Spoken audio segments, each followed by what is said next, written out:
but not Instagram. Okay. Is your sound working? Yes. Did people can hear me my sound on is yours? working. Yes. Actually, I don't know. I'll have to see. Give me a second too. Yeah, there we go. Go live. Okay. Are you using Streamlabs? I am using Streamlabs. What source are you using? What source type are you using? I'm doing display capture and then sound capture. And also, it's like, I'm trying to get it to where it's, yeah, there we go. Let's see. All right. Hello, everyone. It's Saturday morning. Cartoon is always like a few seconds behind. Display capture. Oh, you're sharing the whole screen. Yeah. Yeah, let me actually... Oh, you're sharing the whole screen? Yeah, can I do like, just, no? Can I like crop it? Video, Saturday, CyberSec. Scale, filtering, blending method. I don't know. Transform. That's great. Transform. Nah. All right. You know, I'm leaving it up. I think most people can see. And I think on Instagram they can see. And I think that's the most people, so that's fine. It doesn't matter. Ah, no. Why does it keep flipping? Zoom. Okay. Anyway. All right. And then I gotta get TikTok on. So everyone who's on mine, we're just chatting about cybersecurity and stuff and politics. You know, it's me, CJ, and James, comrade James. So. James. Yeah. So, happy to have everyone here. I'm gonna hit go live on the ticky-tacky. Okay. I am enjoying Restream's whole multi-stream stuff. It is so easy with them. It's so good. If only TikTok allowed us to be happy. I don't know. Anything.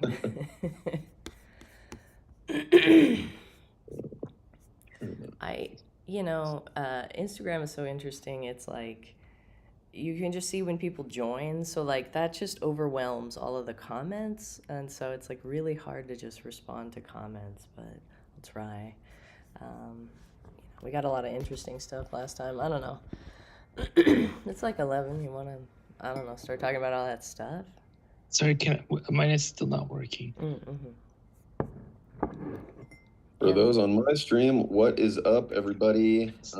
This is turning into an you guys keep talking though? CyberSec conversation. So, welcome, Liz, the developer at Future Infinitive, and CJ Trowbridge. They are experts in tech, AI, cybersecurity, OPSEC. So listen to everything that they have to say. Hey, everyone. Great, excellent. Sounds like everyone can hear us, at least on my end, so we get to have an interesting conversation. We were just reading about that article that was super viral that CJ sent.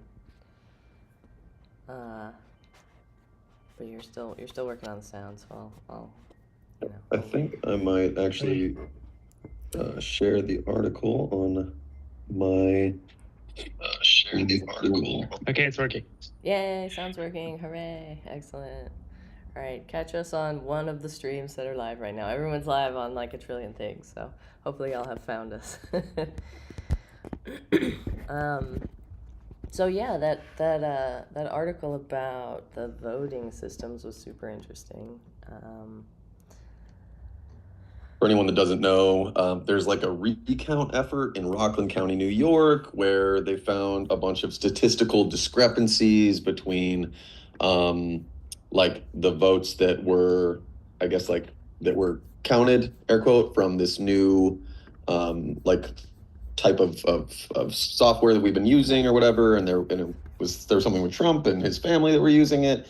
And so there's all these anomalies, and there's been a concerted effort in Rockland County to see where those discrepancies are coming from, to see if there was some kind of finagling in the election. And at this point, it seems like maybe there was.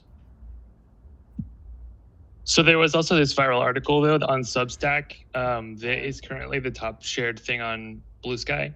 And basically it's this guy who says that he's an ex-CIA operative who's a whistleblower who was part of an NSA audit of the election and that Kamala won. And he gives a lot of different details and claims, but there's absolutely no independent evidence for a single thing that he says. And there's not a single trace of this guy anywhere except his Substack and a self-published book where he claims that he is an ex-CIA agent. Like everything that he claims, there's no FOIA, there's no independent documents, there's no, like there are a lot of claims, but absolutely all of it is just from him. Like none of it can be independently verified. So maybe it's true, but like this is not how truth should look, right? Yeah, exactly. I'm also very suspicious of the structure of the article because it's like, okay, so first, I'm going to come up with a whole bunch of credible history and have a long thing of history. So let us first agree on what we agree upon. Okay, now that you have established that we are all on the same agreement team, now I will lay forth some other things that I won't substantiate, but I substantiated so many things that it's just like a little part of the article that's not substantiated, but it's like the main part with new information, right? Like everything else, very substantiated. We believe the first part, but it's like the article is set up kind of to make you believe, you know, like to make you incredulous by the time you get to the real meat. And that's like a big red flag for me. That and like ex-CIA, I wrote a book. It's like Icons of Authority. You see, I have Icons of Authority here. It's like, man. The other thing too is like, I totally agree that there are statistical anomalies. Like for example, there are districts where there were 0 votes for Kamala Harris, but there were a ton of votes for the Democratic senator. Like the Democratic senator won, but the presidential race, there were 0 votes for the Democrat, which is obviously weird. Yeah. That's obviously BS, right? But on the other hand, there are over 10,000 districts, each of which has their own local process, their own local, they're not a part of any larger organization. It's just 10,000 tiny local groups, most of which are not really using a lot of technology. And the idea of a conspiracy existing on that level is just insane and impossible. Yeah, logistically. The claim is that it's the technology they're using. But again, there's 5 companies that would have to be involved, and like the idea of like 5 executive teams, 5 like all of their supporting staff, like at that point is like thousands of people, and the idea of anything like that happening with thousands of people being with thousands of people being directly involved, it's just insane. It's impossible. Right. Is it suspicious? Yeah, I mean, but I think one of the fundamental things that's the hardest part about the last few years for most people is the fact that the silo that we live in is not the whole world, and recognizing the fact that like most people are just awful, right? Like a lot of people in the world are awful people. And like we live in a country where only 13% of adults can read 2 opinions and tell you what the difference is between them. And literacy rates are falling. The average American has, I think, a 7th grade reading level. It used to be 8th grade, now it's 7th. I think it's 6th now. Is it 6th now? Yeah. The last that I saw something, but I guess because you guys are like the technological like depth and breadth of something like this is so vast that some clandestine conspiracy, the idea of keeping thousands of people quiet and in the know and all this stuff, that seems wildly implausible. And yet there are these statistical anomalies. They feel like they're very much like oriented towards a party, you know? Yeah. So like, where do your tech brains, or where does your logical or your critical thinking brain go to explain this? Because I think that a layman sees this and go, sounds like fucking voter fraud shit to me. It sounds like trying to manipulate an election from a like notoriously shitty and manipulative and guy that refuses to lose. Yeah. So what do you think? So from a technical, like, I do change management as my like main pays for my like existence usually. And so just getting a whole lot of people to do a different thing than they were doing, even if it is obviously better and everyone is aligned and they're happy to do it, is really hard. And so the thing about like software updates and things like that is that even if there is a regulation about having to apply security updates within a time frame, it realistically does not happen. And so, this is the real world that we actually operate in, right?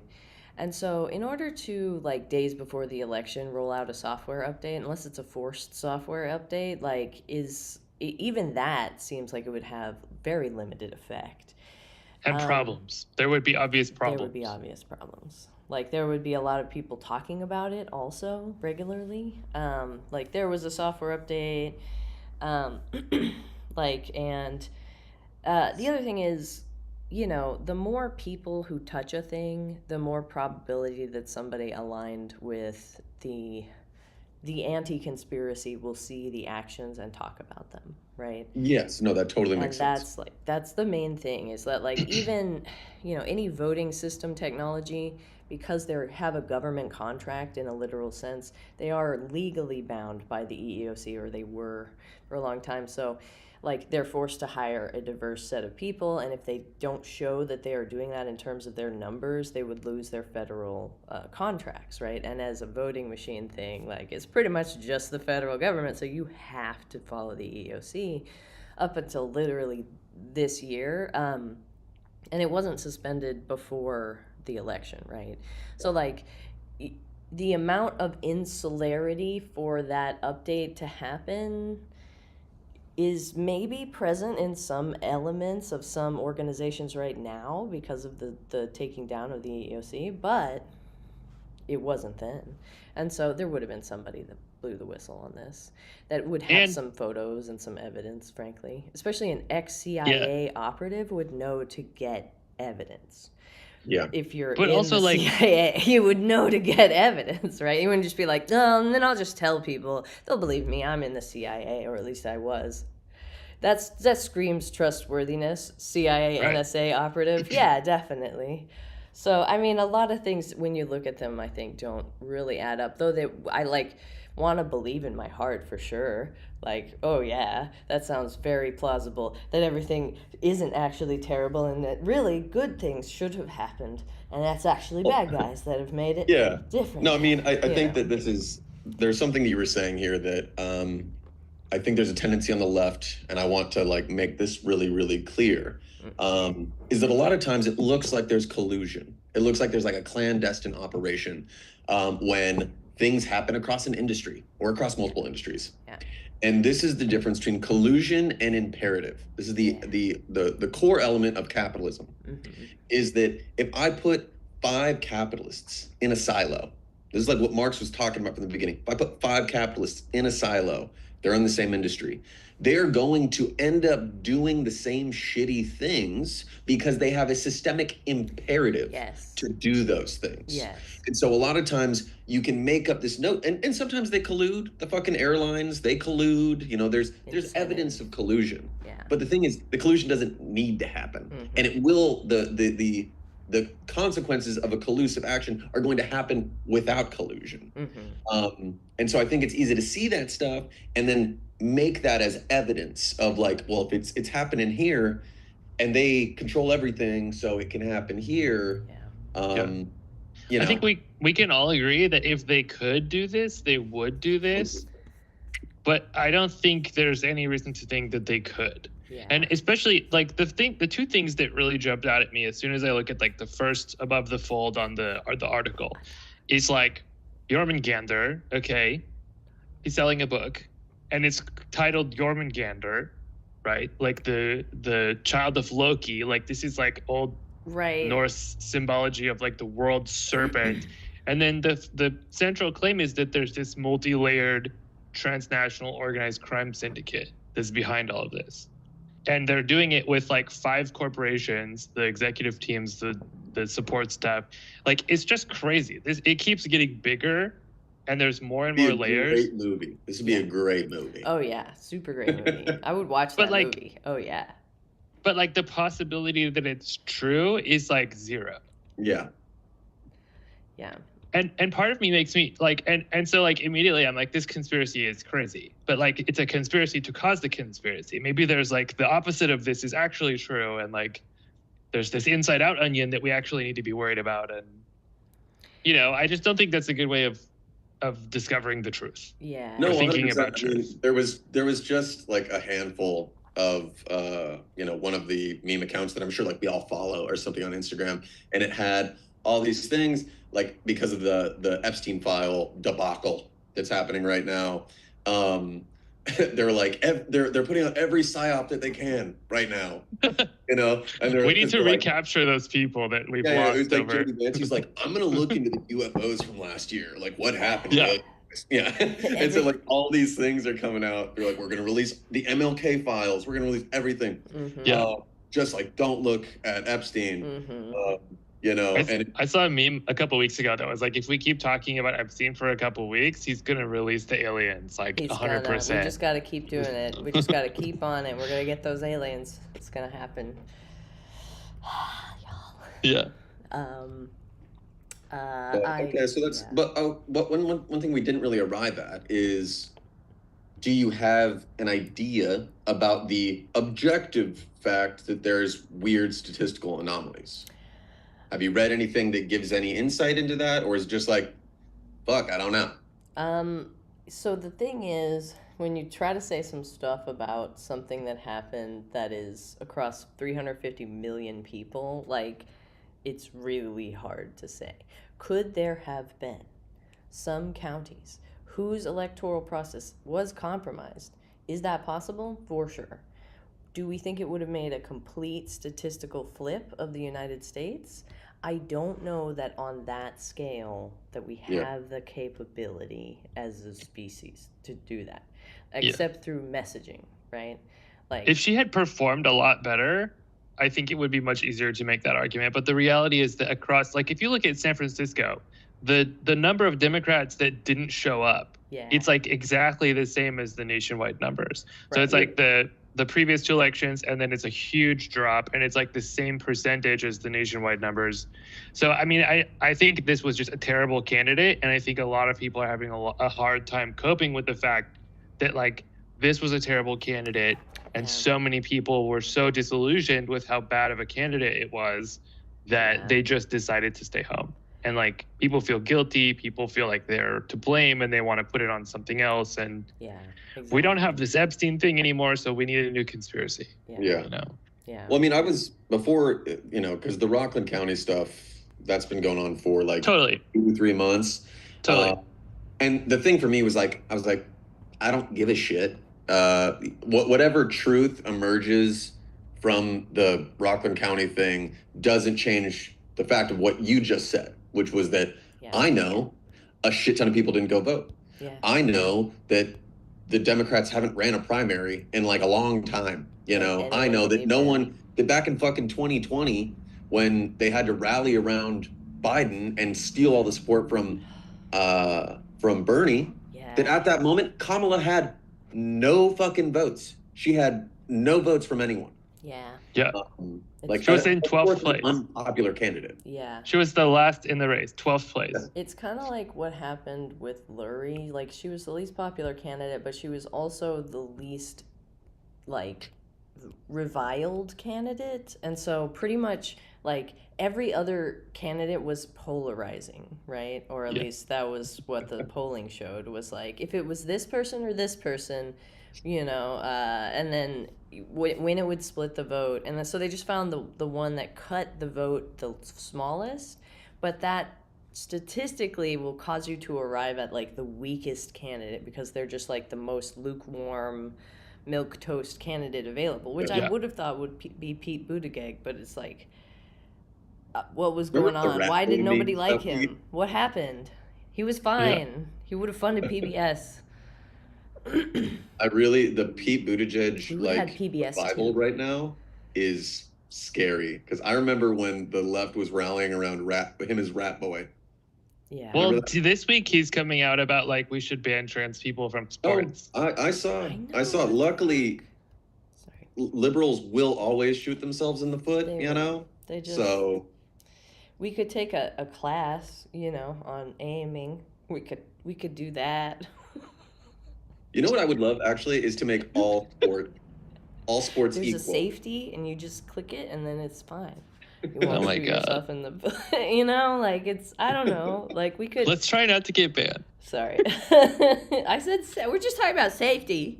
Just safety, guys. We're just talking about safety is important. There is a related story too that I think also ties in with kind of the same theme that we're talking about, which is it's like wild to me. I made a video 2 days ago about and I was like, the unemployment and the inflation. Yes. Yeah, that was a great video. And he did the day before. The next day, they like came out and said it, and they revised it all down 90%, and then what is that point? Trowbridge Nostradamus over here. Yeah. Oh my. And then he fires the lady in charge of it, but then also the Department of Labor statistics. Yeah, he fired the statistics lady like it was her fault the jobs numbers were bad. First of all, she made up those numbers. She made up those numbers and they were dumb. So you're fired. Make up better numbers next time. No, literally, there was an interview like yesterday as he's like on the lawn, and they're like, "So should we just not trust the numbers?" He's like, "Yeah, we just shouldn't trust." Like they're like, going forward, should we not trust numbers? He's like, "Yeah, we probably shouldn't trust numbers anymore." Honestly, layoffs.fyi is more indicative to me because I'm in the tech world, and so I'm mostly focused on like the tech layoffs because that's who comes to my job search stand up and stuff like that. But like, y'all, they're bad and they've been bad for a super long time. Layoffs.fyi, and then also trueup.io/layoffs. Those are my like 2 sources, and they really are good barometers. There's good data because it's the people who are getting laid off that are like reporting who got laid off, and then the companies have to file if they're public. But it also it talks about all the startups that lay people off, and like, sure, 48 people getting laid off is not like a huge number, but when 700 companies lay off 48 people, it's like, oh no, that's actually a lot. And it also, when like a lot of startups lay off a lot of people, that's a big like economic trend indicator because it's within one silo. But it's like, you can kind of see elements of the supply chain there. So I don't know. I actually think this is a good thing, because like for me, like, if we have these executive branch departments deciding numbers like this, like I've actually been making this argument for like more than a year about like Biden's numbers, because it was exactly the same thing. They would revise the previous month way worse every month, and then they would be like, look how great this month is, revise it again. So this has been going on for years, right? And I've been saying like, you should not trust the executive branch to tell you the macro indicators. Like they're gonna lie, right? They're doing everything they can to manipulate those numbers with like selling off all the strategic reserves to bring prices down before elections, or just misrepresenting it and then revising it. But the Federal Reserve actually doesn't use any of these numbers in the decision-making process, which is one of the things that a lot of people have brought up, specifically because like these numbers are just made up by the executive branch. So they have like the International Monetary Fund, the World Bank, the Fed, they all have their own system for determining these numbers independently, and then you can compare and see, and they're all the same, and then the executive branch is like totally different, right? So like, I think we have to get used to, and Axiom would hate this, but like it's this postmodern perspective. Like if we don't trust institutions to give us the truth, and like we sort of let go of the idea that there is a correct number, right? Like that they're all using different methodology. Like the executive includes imports in GDP, which is like insane. That's not domestic product. Like we're importing, right?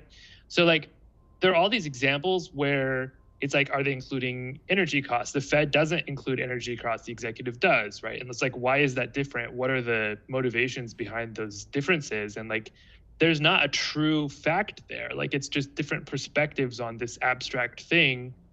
And some people have really, really strong incentives to lie to you about it. So I think it's positive that we have like this increasing in like statistical literacy with people becoming aware that like these numbers are Well, BS. I think that there's a weird interplay here, because I think that most people's common sense perception of their economic situation is more indicative of the actual state of the economy, because the economy isn't the stock market. You know, they have a better sense of like what their purchasing power is, what their wages are, you know, how much things cost around them, and inflation, and what they can afford or can. And so a very like localized sort of autonomous, spontaneous understanding is important.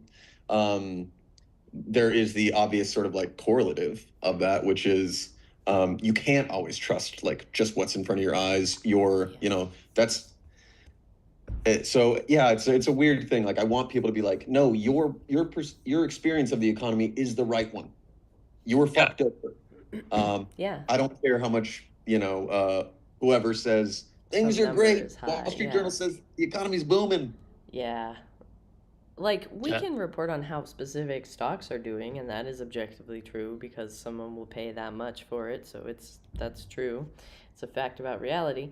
But yeah, if it's like you can't afford food, or you can't afford a whole bunch of the foods that used to be a staple of your diet anymore, like, that's the indicator that matters. Like, that's also, the concrete thing that you should be measured by. I think I would disagree with the first thing you said. When we talk about like price indicators, the problem today is that there's this liquidity crisis, which is why there's no volume, right? So like the price of a lot of stuff is high because nobody wants to buy it and nobody's willing to sell it at a lower price. So it's not that it's worth that. True. It's that people haven't started dumping it yet. And as soon as big players start dumping this stuff, it's going to crash. Right. And so like a lot of these, if you look at like volume versus, true. I don't want to be like too technical, No, but there's please. just Like this, I'm very into it. I'm very into like the economic. I have been known to spend weekends just listening to like super dense economic theory books for hours. So like, yeah, please get technical. There's a lot of indications that the goal, particularly in terms of like what's going on with crypto, is that because there isn't liquidity, because nobody's willing to buy any of this garbage, the cryptocurrencies that large players have bought to inflate prices, that what they're trying to do is set up federal backing for stable coins so that they can exit quickly. Volume. And if that happens, all of that money that doesn't exist comes out of future generations' wealth. Yeah. And so that is kind of like, it seems obvious to me and others that like that is the play, is that with a lot of these inflated asset classes, the goal is to like blow the bubble up as big as possible and then make future generations responsible for paying it and then take all the money out. Yes. Yeah. Exactly. How would just functionally, logistically, how does it work? So like they do this, you know, federally backed stable coin. To effectively like move their assets or something into this, get out. How does that put it onto a future generation? So like, because it would be on the national debt. They would put the value, so like the dollars that they have to create to sell you dollars in exchange for your stable coins would come on the balance sheet of the central bank. Because the stable coin is effectively on the market, the crypto market, I can now use the shitty nothing coins that I have to buy stable coins. Yeah. And then, okay. Yeah, that's great, prices. guys. Well, it's like, you know, let's say. Oh my God, Crackhead Barney is in. What up? Sorry, Crackhead Barney's in. Wait, really? Yeah. I love you. Yeah, did you see Chris Smalls? Like, he arrived, and I think she was like the first one in. He's like right off the thing. She's like da-da-da-da-da, like talking to him. I was like, man, this guy just went through it. Wow. No, I hadn't seen that. That sounds great. I mean, like, you know, if you think about it, like, okay, if you say, okay, my stock's worth $10,000 a share, but then no one will buy it for $10,000, it's not really worth $10,000, right? If there is like a huge pool of something, but only like 20 people are really buying and selling that thing, it's very hard to, within those 20 people's purchases, actually sell your stake of that stuff, whatever it Yeah. is, right? And so, Yeah. like, if you can't sell it to those 20 people, and if those 20 people are only buying and selling from their friends in order to make it look like there's people buying and selling, then there's not really a market. There's just 20 people saying, no, yeah, we're all definitely, this is great. And sometimes people will put a lot of money in, so then the dollar value of the volume appears high. And that's why those pump.fund things, that's how they work.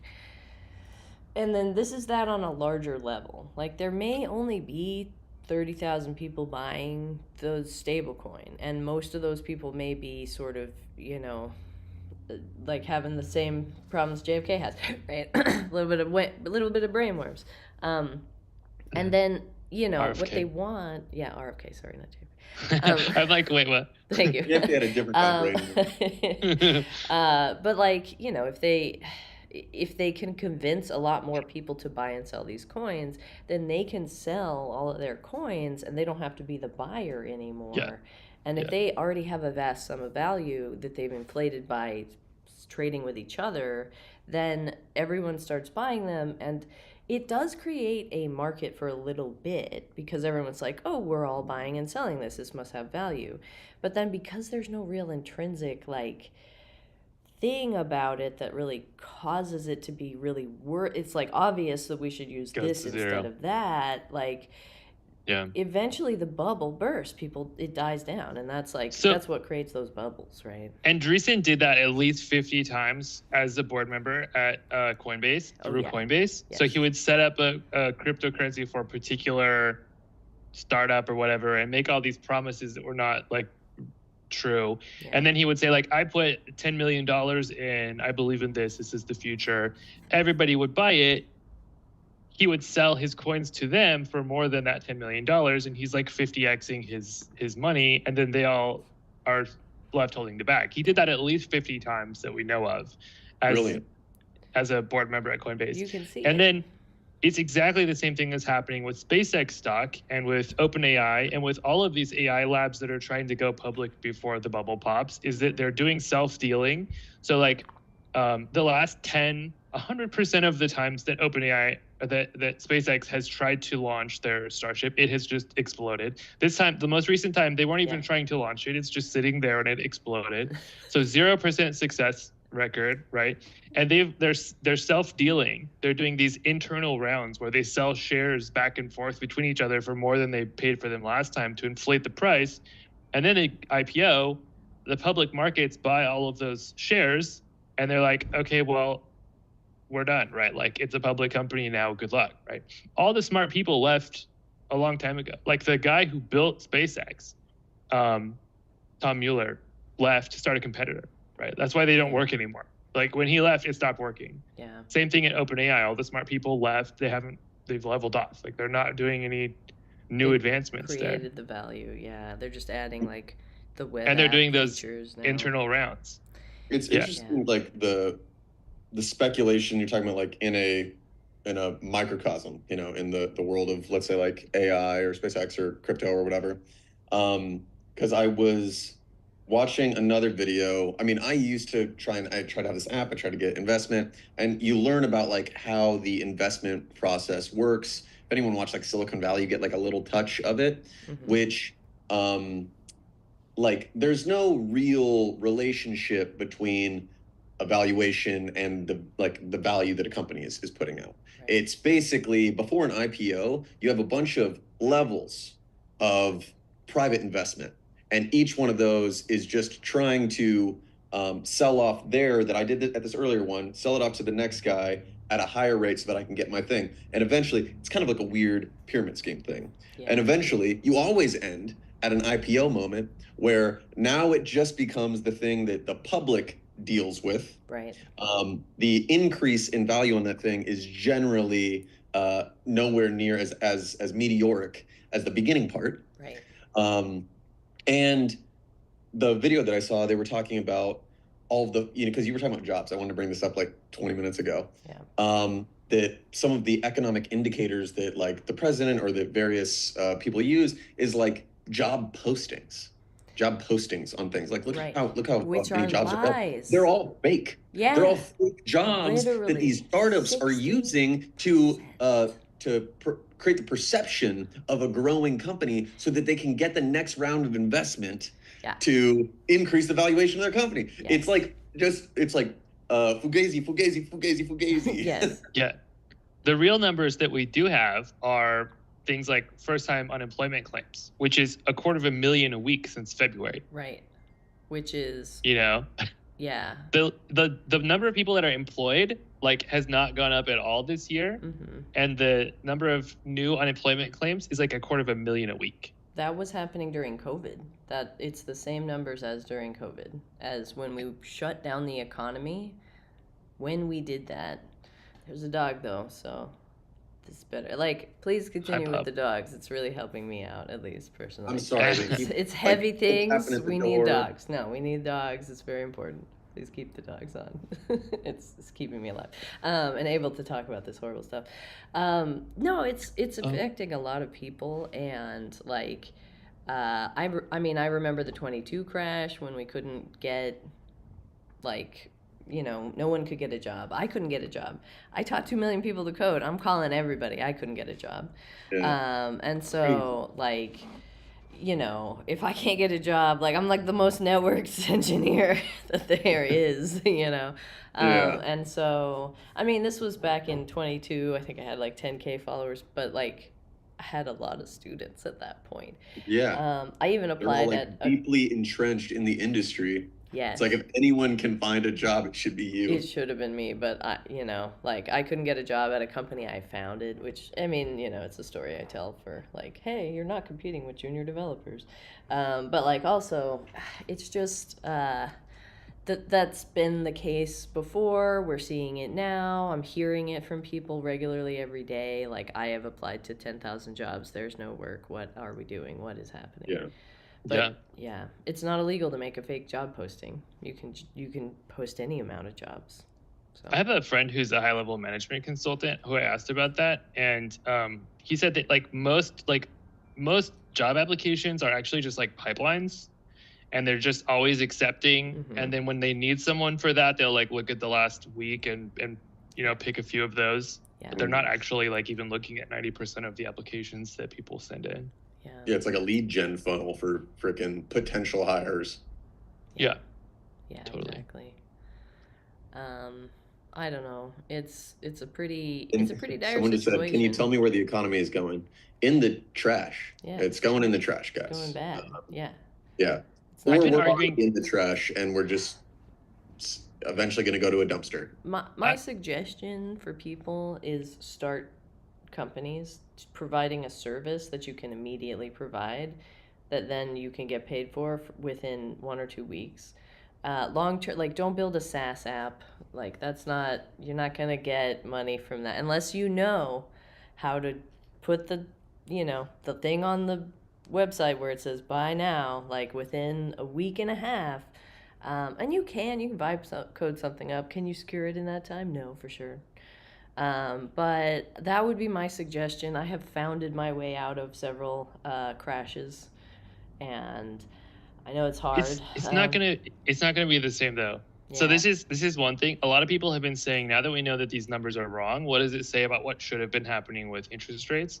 And it's not what people think, because this is not a recession. Right. A recession has low inflation. Okay. Yeah. This is something different than a recession. Yeah. It's something so much worse than a recession. Yeah. Because you can't fix it. It takes a decade. Like this is what happened in the 70s when you have high unemployment and high inflation and low growth. You have stagflation, and it takes a decade. You lose a decade. There's no growth. There's no jobs. There's no anything good for like a decade. Yeah. Right? Everyone has to freeze. I would like to be a semi-optimist. I don't even know if it's optimist. There is an amazing example of a community coming together during an economic crisis in Catalonia. They're called the Mondragon Corporation. Yeah. It is a cooperative of cooperatives. Yes. It is one of the oldest and most successful corporations in Spain. They have consistently like maintained during recessions because a cooperative works different than a corporation. A cooperative exists to support the members of the cooperative. Yes. So if you look into your community and you have relationships, maybe you need to build relationships with producers, with other people. You can literally, and this is how this whole company it formed. There was a Catholic priest that got the entire city, this city, which I think it's named after the company, or the company is named after the city, but and they got together and they said like, how can we produce, what can we produce, and how can we support ourselves as a community? And I think that this is like this is the velvet revolution path, is in a moment of economic and systemic crisis, how do we come together to produce for ourselves in new and better ways? And this is where I come in as an avid supporter of the cooperative model. It is effectively socialism in one company. Like that is what a cooperative is. And so if anyone is interested, there's also, and I don't know if you guys know about this guy, his name is Jason Weiner. And I think his name is Jason Weiner. One sec, I'm looking this up. Tell us about this fellow. I was gonna say. Jason Weiner is a lawyer out of, yes, I think this is him. Yes, Jason Weiner.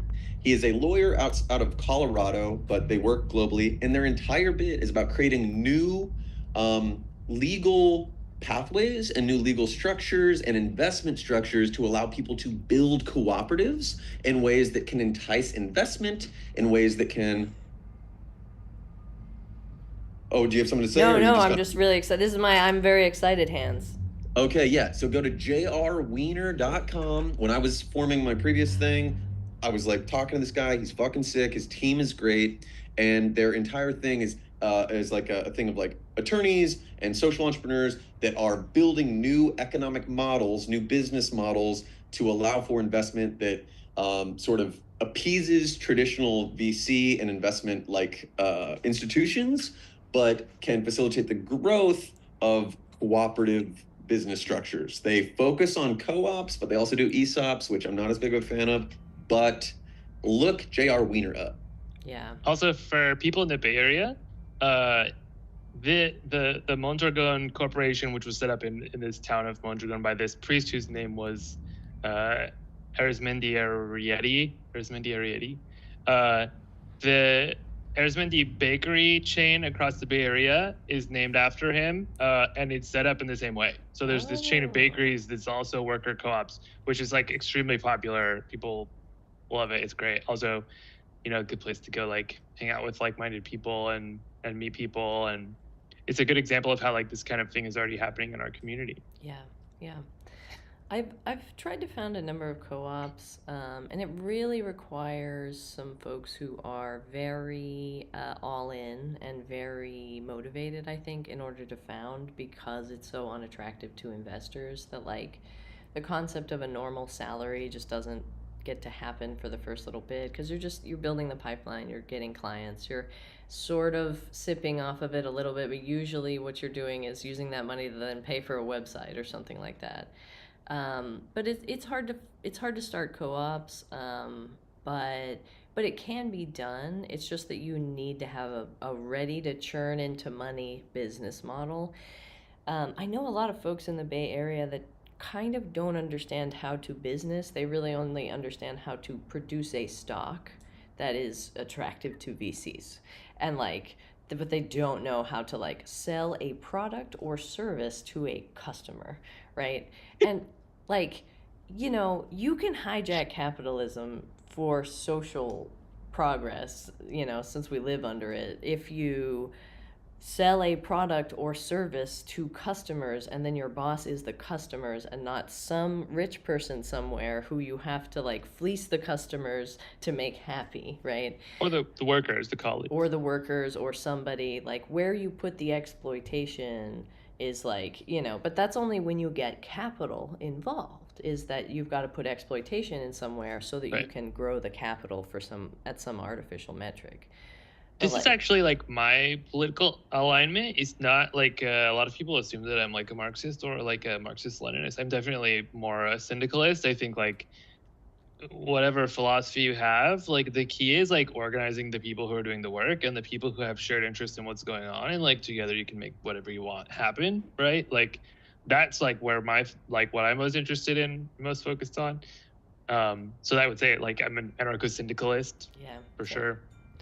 Mostly because of where we are and where we can translate to from where we are, not from like, if I could just through a magic genie wish invent a new, it's like, cool, yeah, fully automated luxury space communism or whatever, with no bloodshed and no revolution and no pain and suffering. But like, I think we're headed towards anarcho-syndicalism, and so it behooves us to find something within the structures that we find ourselves in that can be the most effective. Yeah, this is probably where we disagree. Is like, I believe that anarcho-syndicalist or syndicalism is like an element of social change. I think that totally. I think that there is an institutional arrangement that hasn't been built that would facilitate the kind of like leftist idealism as far as like what a new political economy looks like. And it takes the building of a lot of cooperative and worker governed structures.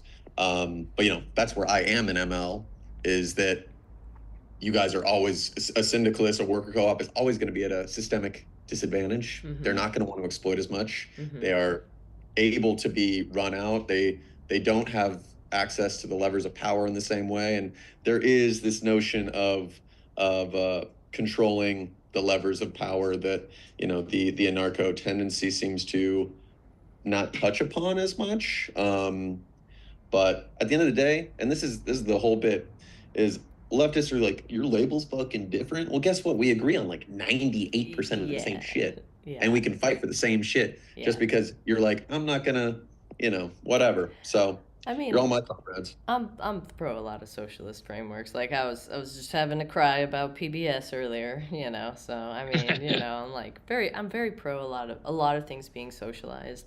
I think there are some things that I don't know work as a socialization thing, but like media. I think the poetae of society need a lot of freedom. Yeah, 100%.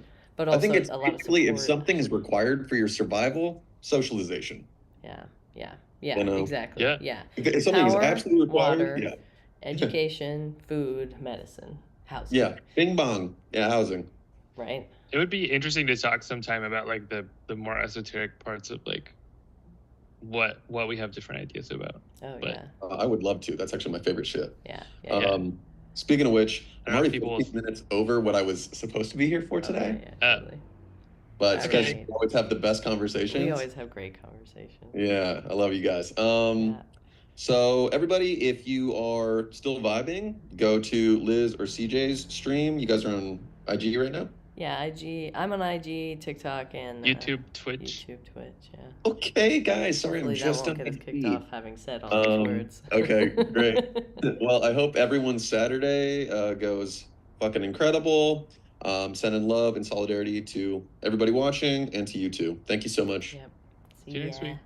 Thanks for coming. Oh man. Yeah, I mean, as somebody who's started a number of companies to do social impact, like I found that I had a lot more freedom to really get stuff done, not going the nonprofit route and not going the co-op route and not going B Corp, even though those structures are allegedly better. I believe in the concept of co-ops, but I haven't ever gotten the right crew of people together to do a co-op. I see a lot of people in my comments talk about like, oh, well, if there were just like a job posting board or like a big list of people who maybe want to start a co-op, and that's great, but people say a lot of things they don't mean, People will spend a lot of time posting on a message board, but then never do anything, right?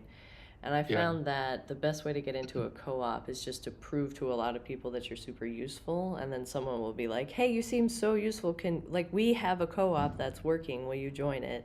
Or, but I kind of see like the project, like what we've accomplished with the Cyber Pony Express, as like the perfect example of like anarcho-syndicalism done right. Yes. Right. Yes. Like, yeah, it's gotten so big.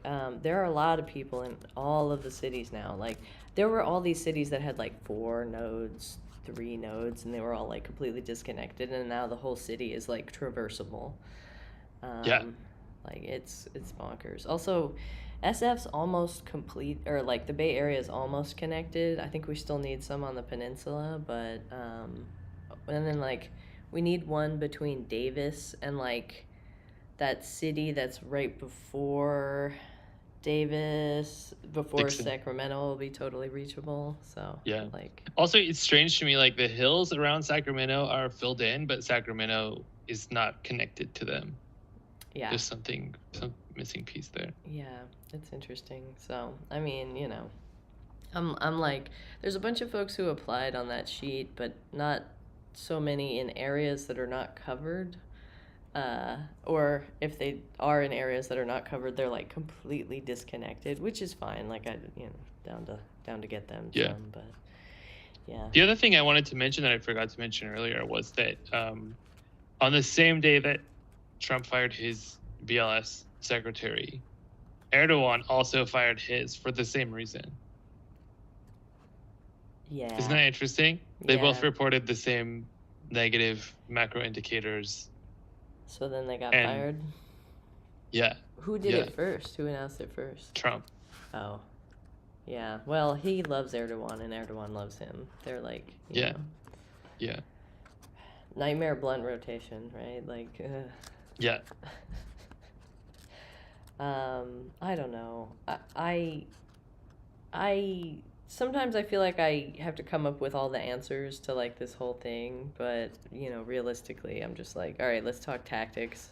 I'm very focused on the ground, you know, and like, what can we do? Yeah, I don't know. Like, I'm very down with Winco. I'm Yeah. excited that they exist. They've gone nationwide. They've gotten big. They're the cheapest place to get food. You get stuff in bulk. It's good quality. You know. I wish there was one in the Bay. Is there one Isn't now? there? I thought that there was recently. How do you know about Winco? I lived in Well, I moved every 3 months for like 2 or 3 years there. So, Same. but like, you know, Winco. I think the closest one is Vacaville. Oh no, there's 2. No, never mind. That's an auto repair shop. Oh, no, there's wait. one in Antioch. No, there's Foods Co. So for people who don't know, Winco is a worker-owned grocery store where everything is like bulk and super cheap, and also it's like cash or debit only. They Yeah. don't take credit cards, Yeah. and a lot like you can get like they have these huge 50-gallon drums of everything. So it's like pasta or cereal or grains or like anything you can imagine. They have a 50-gallon drum of it, and it's all bulk pricing, and you like it's by weight. Mhm. You know, Yeah. it's great. It's excellent. They take And the weight. food is good. Yeah. And they also have like a really good deli section where they have like sandwiches for like $1. Yeah. Yeah. And they have like singles of like all the cans, or you can buy in bulk, obviously. Yeah. It's like Yeah. Costco, but like cheaper and like more food focused than like Then merch. stuff. Yeah, they don't really have a lot of stuff. But yeah, they pay people well. Everyone's insured. Like, it's about having benefits for members. You know, and they're like, I mean, yeah, it's a great place. But I usually encourage people try to work for a co-op, especially if you're, you know, in the like phase of your life where you don't have a lot of marketable skills yet, that kind of stuff. If you're like, how do I get started? No one will even listen to me. Like, go physically to a Winco and talk to the people there who work there, and like they will help you get in. Like, just be a human at them and not like an internet application who is probably an AI, you know.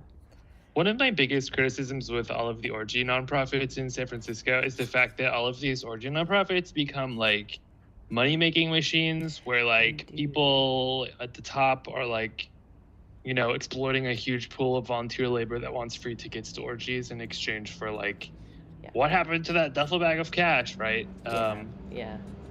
and it's like it can be sketchy, but like I think there's such. I did this like inference based on Pompeii. The number per capita of brothels in Pompeii extrapolated to the population of San Francisco implies that there were like 7,000 missing brothels in modern society in a city like San Francisco, and it has me asking like, there's got to be a market. And 2 years ago, San Francisco legalized adult sex venues.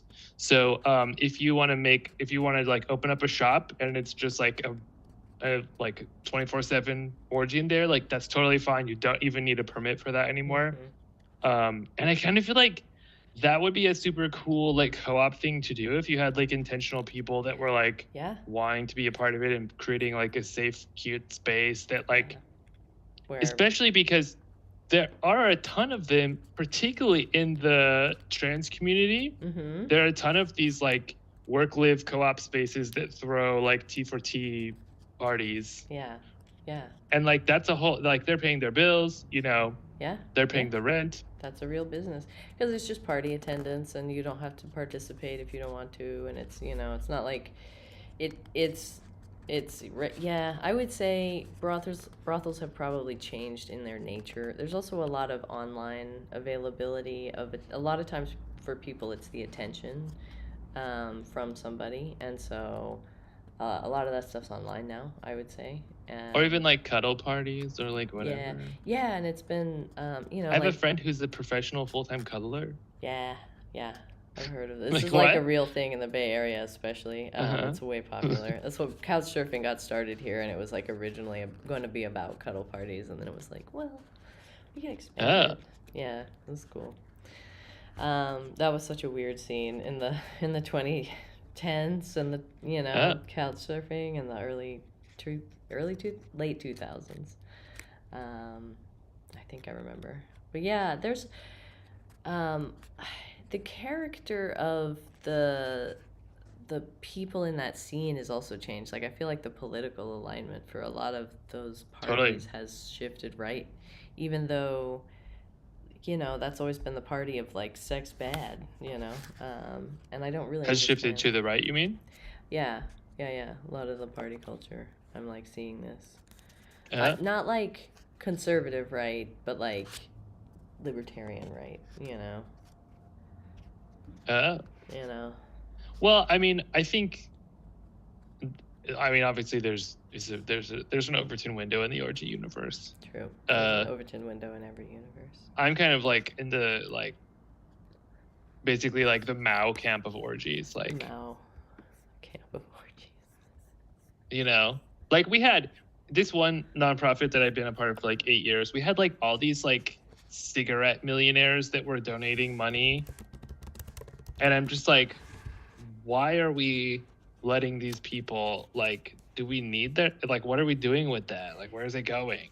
Like, why do people like that feel comfortable here? Like, how have we created a culture where like that kind of person feels comfortable being a part of it? Yeah, can we make it more openly hostile for them? Like, we did, and they all left, and like they found other pastures that were more open to being bribed into like letting them in. But my experience has been that those groups that are more like politically right, it's more like the like contemptuous incel vibe, or like they identify as like orgiasts, but they're nobody wants to fuck them, right? Like they go and they there have and this complain. like grievance about it. Yeah. But that like the people who are like actually like throwing good parties and like getting down is like people who think Mao was a good guy. Like maybe he didn't go far enough in some ways. Yeah. Those are the people that are having like the great success with not just like in terms of like the internet parties, right? Right. Let's see. I mean, it does. I think it affects your vibe when you're just like contemptuous and when you're mostly focused on how it's not fair that people aren't interested in you and that kind of stuff. I mean, it's just not. not hot. I don't know. I mean, like nobody's interested in somebody who's like, it's not fair that you don't like me. You should be liking me because you see. And it's just like, okay, well, that's Yeah, really yeah. ugh. People Just who have never asked themselves whether they are the problem. yeah, yeah. I mean, it's not your body; it's your vibe. It's never the body. I don't know. It's not straight up not. Yeah. Uh, kindness is super hot. At least to me. I don't know. I'm into it. It's You know so that, vibe. like, have you seen that talk where there was this history professor talking about like the historic problem of incels and how societies throughout history have disposed of them? There are all these like pipelines of disposing of like young men that no one wants to fuck. You send them to be a priest or a soldier or whatever. Yeah. The Vikings, right? Mm-hmm. Get them out of the culture, out of society, out of like send them somewhere else to Yeah. like be a mess and be someone else's problem. Yeah. And like obviously that's not a good solution. And today like we don't have the ability to do that in the same way. And so society has this like glut of like young men that no one wants to fuck, and they Yes. refuse to ask themselves like, could I be the problem, right? Yeah. But I think one of the interesting differences today is that there's a huge group of people who've learned how to self-censor, right? Mm-hmm. And like what not to say, right? Like how, like I'm Oh, a yeah. moderate, you know. Yeah. How to hide And it. Yeah. and that behavior sort of gives me hope that like there is some potential for like these people to choose to reform themselves. And I've Mm-hmm. met a lot of, especially like young gay men who were in that camp in like Texas or something, and then they Oh, move yeah. here knowing that like the thing they grew up in is never going to welcome them, Yeah. but they still have a lot of those ideas, and it's like, It well, takes a while to shed. they start, yeah, exactly. And that, I think seeing so much of that gives me hope, and I kind of draw a line there where it's like people who are committed to those ideas versus people who grew up with them and like are trying to like get out of them. And Oh, yeah. it's like, okay, you can come to the party, but we're watching you. Yeah. I mean, it took time for me. When I first got here, I was from Texas, and like the trouble with Texas, it's like a factory farm for humans, you know? Like most of the cities are in the millions of people.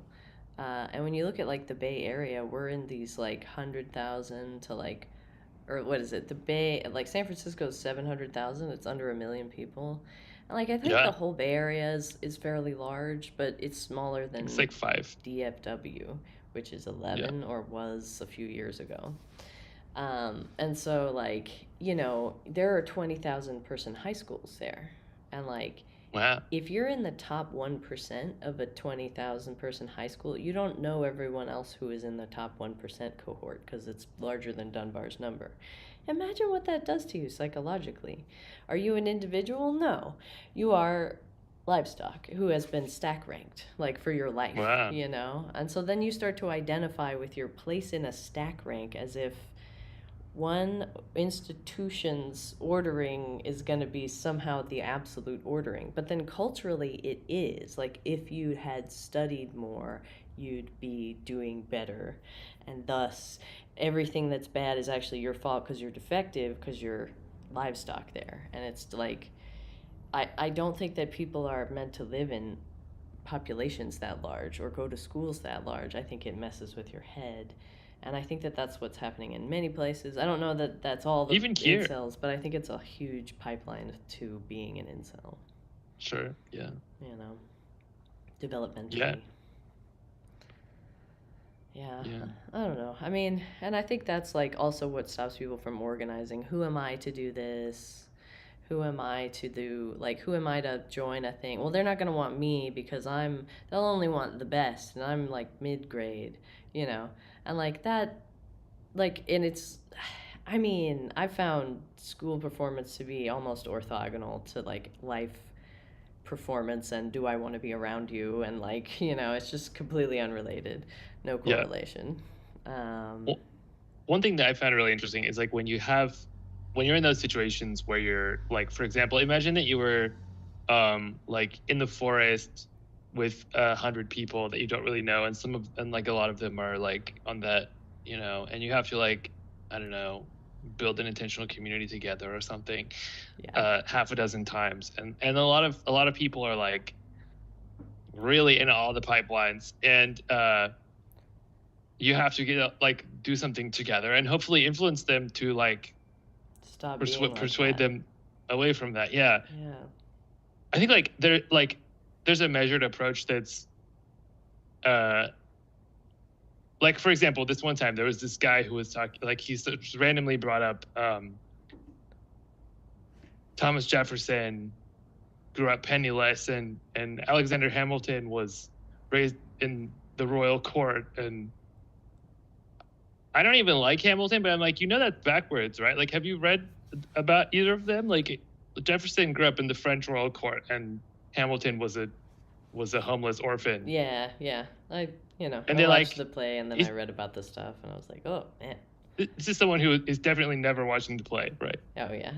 And I'm like, it's a super interesting story, and I'm not like professing my view. Like, I'm not making any claims. I'm just like, well, the story is backwards, right? Like, and I think like oftentimes, especially because of the way that I look, they always like assume that I'm on their side. Yeah.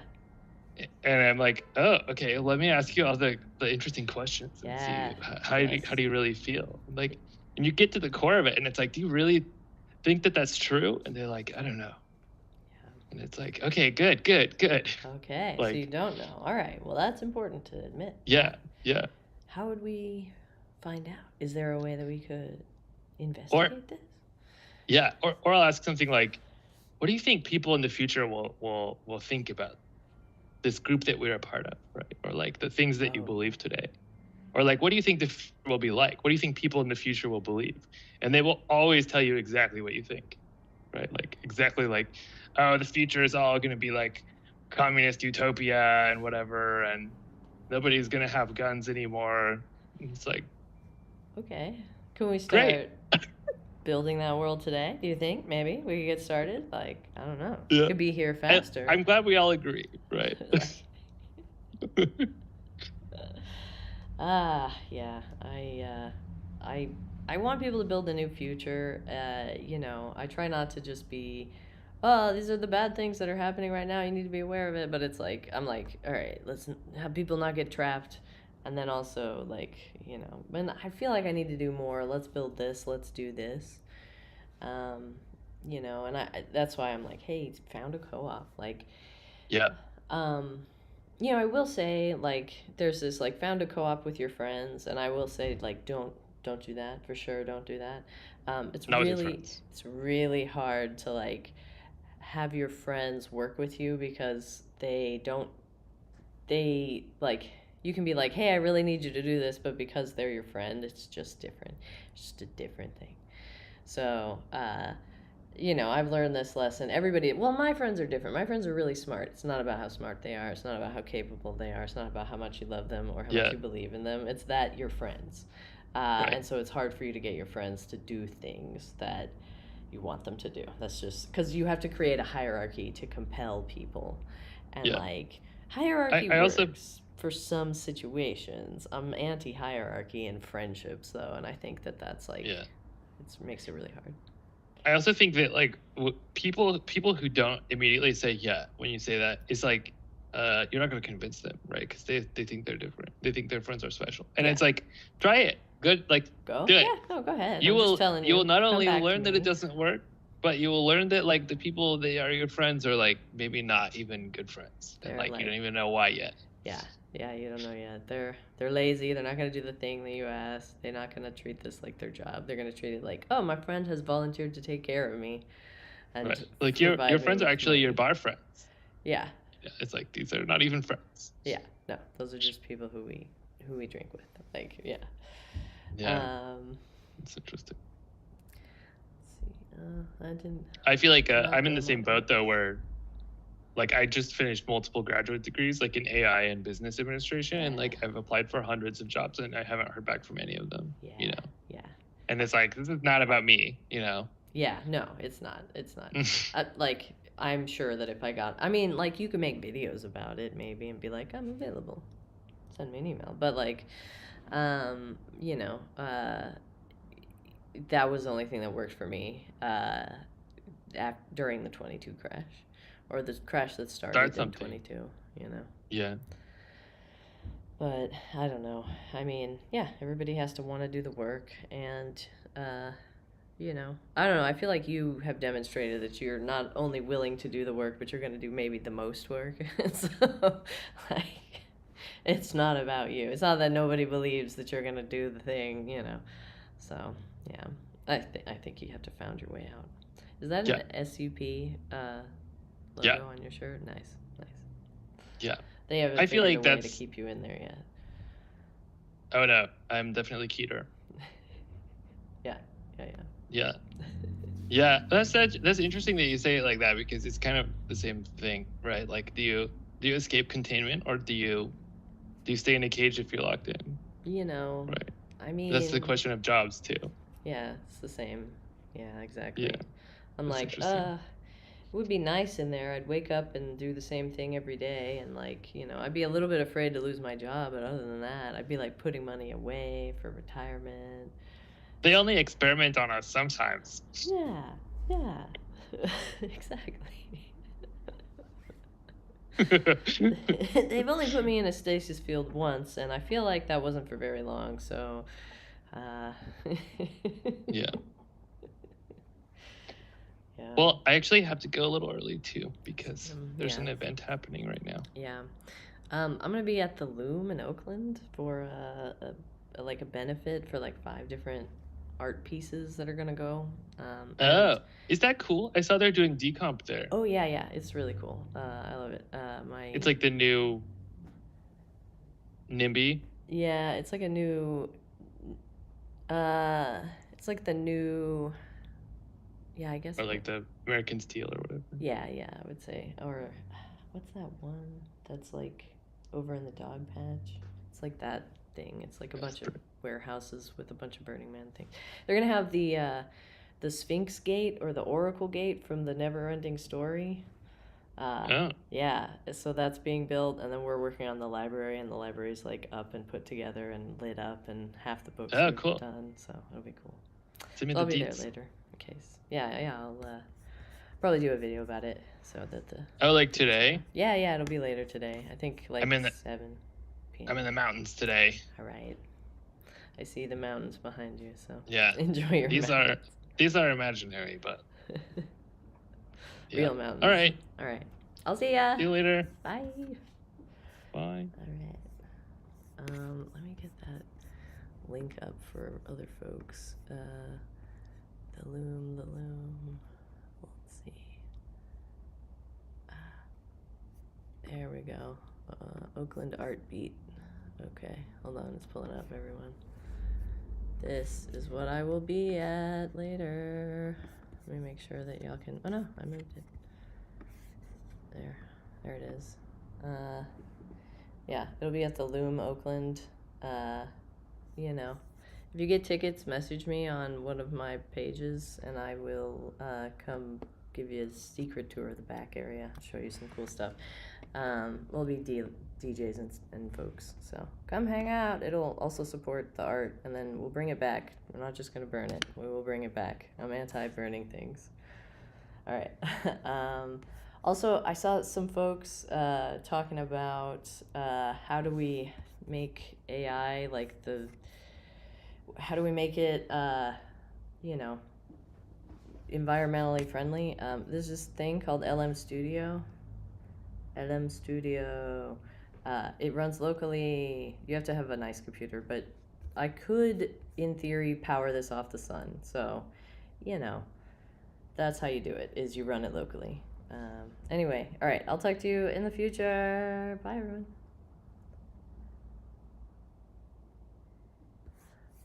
Let's see. Oh, and then I gotta end it over here. Thanks for coming, everyone. Let me know. I'll see ya in the future.